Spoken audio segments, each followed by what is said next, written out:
nin la yiraahdo xalliye wax ma xalliye nacas waaye dadku way aaminsan laakiin wuxuu soo qaatay laba sabir wuxuu soo qoray wiil cadaan iyo gabar cadaan oo isfiirnaya wuxuu ku soo qoray kuwan heshiiskooda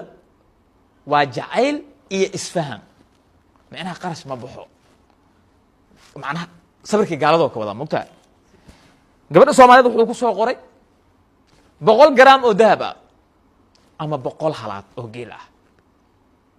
uu ku soo qoray meesha labada sabir markii meesha ku muujiyay fariin u dir kara horta oo dir kartaa xariifkan wuxuu ka raadinayaa naagaha validation iyo attention buu ka raadinayaa waxyar dhageysa wuxuu leeyahay laangabow hablaheena sharafay leeyihiin ishtooda waa la asturay way dukataa